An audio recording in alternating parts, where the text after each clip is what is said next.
Uzdil HTML darsligi 29 qism HTML ovoz. HTMLdagi ovoz masalasi.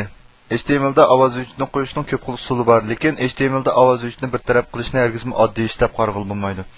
Buning uchun ko'p qo'llanilgan tor ko'rgichlar o'rtaq qo'llaydigan texnikalik mahorat bo'lish kerak. Masalan, Internet Explorer, Chrome, Firefox, Safari, Opera qatorliq tor ko'rgichlar qo'llash kerak. Ya'ni kelib ko'plagan qattiq detallar qo'llash kerak. Masalan, PC, Mac, iPad, iPhone. Bizning tor betimiz shu barliq tor ko'rgich ham barliq qattiq detallar saplamalarda normal ko'ringan vaqtida texnik ko'p tor obodlarningki normal ziyorat qilishni ishqa shug'ul bo'ladi. Ikkinchi qistirma ishlatish. Tor ko'rgich qistirmasi tor ko'rgich iqtidorining kengaytirilgan programmasi bo'lib, qistirma orqali ovoz qo'yg'ich, xarita, bank hisobini tekshirish, kirgizgich qatorliqlarni oddiy usulda unumli bir taraf qilib bo'ldi. Oldida men o'sha qistirma haqida qisqacha to'xtalib o'tdik. Bu objekt yoki embed xatkash orqali qistirma qo'shishga bo'ladi.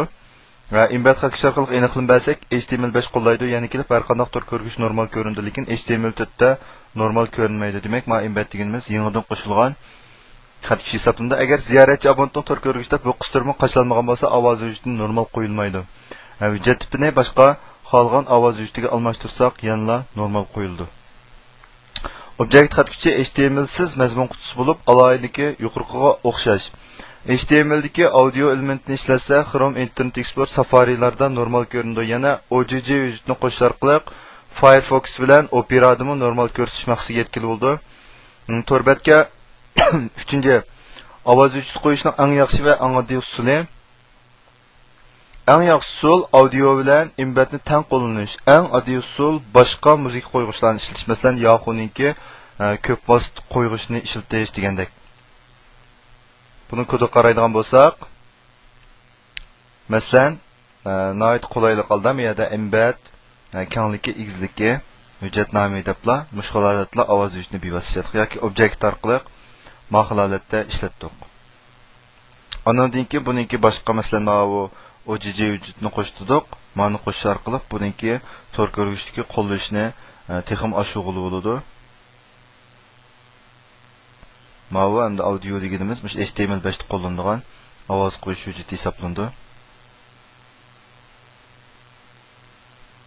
Andan keyin mana Yahoo qo'yg'ich orqali qo'ymoqchi bo'lsak, bu yerda mana naqshning tizimligi deb bu yerga bir naqshning ismi kelgan bo'lsa, biz bu yerga cheksiz xohlagan naqshni almashtirib, o'sha yerga 2 naqsha, 3 naqsha qo'yish orqali shu naqsh qo'yg'ichda qo'ya olamiz. Andan keyin mana cho'qim bu Yahoo'ningki JS kodini shunga singdirib ishlatish kerak.